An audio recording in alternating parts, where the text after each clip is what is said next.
تو حضرت ابراہیم علیہ السلام نے ستاروں کی طرف دیکھ کر فرمایا تھا کہ میں بیمار ہوں، اور جب ان کی قوم چلی گئی تو حضرت ابراہیم علیہ السلام نے بت خانے کے سارے بتوں کو توڑ ڈالا۔ دوسری جگہ یہ ہے کہ جب ان کی قوم میلے سے واپس آ کر بت خانے پہنچی اور ان لوگوں نے دیکھا کہ سارے بت توڑ دیے گئے ہیں سوائے بڑے بت کے، تو ان لوگوں نے حضرت ابراہیم علیہ السلام سے کہا، اے ابراہیم، کیا تو نے ہمارے معبودوں اور خداؤں کے ساتھ یہ حرکت کیا ہے؟ تو حضرت ابراہیم علیہ السلام نے جواب میں کہا تھا کہ ان کے بڑے نے کیا ہوگا، یعنی جو بت صحیح سلامت ہے اس نے توڑا ہوگا۔ تو حضرت ابراہیم علیہ السلام نے بظاہر یہاں پر ایسا بولا جو جھوٹ لگتا ہے۔ اور تیسری جگہ یہ ہے کہ جب حضرت ابراہیم علیہ السلام اپنی بیوی حضرت سارہ رضی اللہ تعالی عنہا کو لے کر شہر سے نکلے تو راستے میں ان کا گزر ایک ظالم بادشاہ کے شہر مصر سے ہوا، جو عورتوں کا بڑا دل دادا تھا، اور جو عورت اسے پسند آ جاتی تھی اس کے ساتھ وہ رات گزارتا تھا۔ جب اس ظالم بادشاہ کو پتہ چلا کہ حضرت ابراہیم علیہ السلام اپنی خوبصورت بیوی کے ساتھ اس کے علاقے میں ہیں، تو اس نے حضرت ابراہیم علیہ السلام کو بلایا اور پوچھا کہ یہ کون ہے؟ حضرت ابراہیم علیہ السلام نے جواب دیا کہ یہ میری بہن ہے۔ یہاں بھی حضرت ابراہیم علیہ السلام نے جو فرمایا وہ بظاہر جھوٹ لگتا ہے، لیکن یاد رکھیں ان تینوں جگہوں میں حضرت ابراہیم علیہ السلام نے جو بظاہر جھوٹ بولا اس میں بہت بڑی حکمت تھی۔ سب سے بڑی حکمت اور مصلحت یہ تھی کہ حضرت ابراہیم علیہ السلام نے جو یہ کہا کہ میں بیمار ہوں، جبکہ وہ بیمار نہیں تھے، اور بتوں کو توڑ کر خود ہی فرمایا کہ میں نے ان بتوں کو توڑا نہیں ہے بلکہ ان کے بڑے نے توڑا ہے۔ وہ اس لیے فرمایا تھا تاکہ ان کی قوم یہ جان سکے کہ جن کی وہ پوجا کرتے ہیں وہ اتنے بے بس اور مجبور ہیں کہ وہ خود اپنی حفاظت نہیں کر سکتے تو دوسرے کی حفاظت کیسے کر سکتے ہیں۔ اس لیے حضرت ابراہیم علیہ السلام نے یہاں پر بظاہر جھوٹ بولا۔ تیسری جگہ جو انہوں نے بادشاہ سے اپنی بیوی کے بارے میں فرمایا کہ یہ میری بہن ہے، تو یاد رکھیں یہاں بہن سے مراد دینی بہن ہے، اور بیوی کو دینی بہن کہنا جائز ہے۔ اور ایک بات یہ بھی یاد رکھیں کہ جھوٹ بولنا کبھی حرام ہوتا ہے، کبھی جائز ہوتا ہے اور کبھی واجب ہوتا ہے۔ ایسا کام جس کو جھوٹ بول کر اور سچ بول کر دونوں طریقے سے کیا جا سکے تو اس کے لیے جھوٹ بولنا حرام ہے، اور ایسا کام جس کو صرف جھوٹ بول کر ہی کیا جا سکتا ہے، سچ بول کر اس کام کو نہیں کیا جا سکتا، لیکن اس کام کا کرنا ضروری نہ ہو تو ایسے میں جھوٹ بولنا جائز ہوتا ہے۔ اور اگر ایسا کام ہو جس کا کرنا ضروری ہو اور اس کے لیے صرف ایک ہی راستہ ہو کہ جھوٹ بولا جائے، سچ بول کر اس کام کو نہیں کیا جا سکتا، اور اس کام کا کرنا بے حد ضروری ہو، تو ایسے میں جھوٹ بولنا واجب ہوتا ہے۔ حضرت ابراہیم علیہ السلام کا جواب سن کر وہ ملعون بادشاہ بولا کہ اپنی بہن کو مجھے دے دو۔ حضرت ابراہیم علیہ السلام نے فرمایا وہ اپنی مرضی کی مالک ہیں۔ پھر حضرت ابراہیم علیہ السلام حضرت سارہ کے پاس آئے اور فرمایا کہ میں نے اس آدمی کو یہ کہا ہے، اب تو میری بات کو نہ جھٹلانا۔ اس کے بعد اس ظالم بادشاہ کے حکم پر حضرت سارہ کو زبردستی تیار کر کے اس کے سامنے پیش کیا گیا۔ اس ظالم بادشاہ نے حضرت سارہ کے ساتھ بے ادبی کرنا چاہا، تو اسی وقت اللہ تعالیٰ کے حکم سے وہ گھٹنوں تک زمین میں دھس گیا۔ تب حضرت سارہ نے کہا کہ اے مردود، میرا شوہر اللہ تعالیٰ کا دوست ہے، اور خدا کو یہ ہرگز منظور نہیں کہ وہ مجھے تجھ جیسے شیطان کے ہاتھوں سے رسوا کرے۔ یہ سن کر وہ گڑ گڑانے لگا اور معافی مانگنے لگا، تو اللہ کے حکم سے اس کی سزا ختم ہو گئی۔ دوسری بار پھر اس نے بری نگاہ حضرت سارہ کی طرف ڈالا تو وہ اندھا ہو گیا اور کہنے لگا کہ بیوی میرے حال پر رحم کرو اور مجھے معاف کر دو۔ حضرت سارہ نے اسے معاف کر دیا تو اس کی بینائی لوٹ آئی، لیکن پھر اس نے وعدے کو توڑا تو اس کا جسم شل ہو گیا اور وہ حضرت سارہ کے سامنے گڑ گڑانے لگا۔ حضرت سارہ نے کہا، اے ظالم، یہ میری دعا نہیں بلکہ میرے شوہر کی دعا اور اللہ کا احسان ہے، یہ ان کا فیصلہ ہے، چاہے تو تجھے معاف کریں چاہے تو معاف نہ کریں۔ تب اس نے کہا، حضرت ابراہیم علیہ السلام کو اندر بلاؤ۔ اس شخص کے حال پر حضرت ابراہیم علیہ السلام نے دعا کی اور اللہ تعالیٰ نے اس کو تندرستی عطا کی۔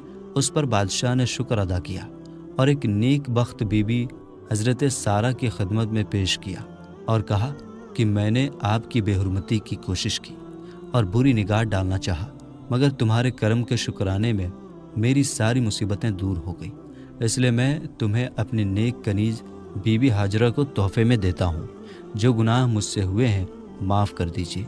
بی بی حاجرہ کے لیے ابو ہریرہ نے فرمایا، اے آسمان کے پانی جیسی پاک باز ماؤں اور باپوں کی اولاد یعنی عرب والے، یہ عظیم ہستی تمہاری والدہ محترمہ ہے۔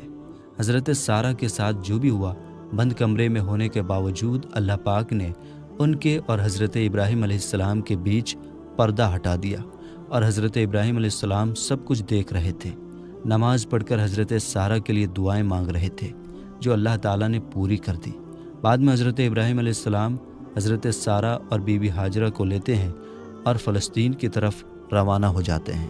فی الحال آج کی اس ویڈیو میں بس اتنا ہی، ملیں گے انشاءاللہ تعالیٰ پھر ایک نئی ویڈیو کے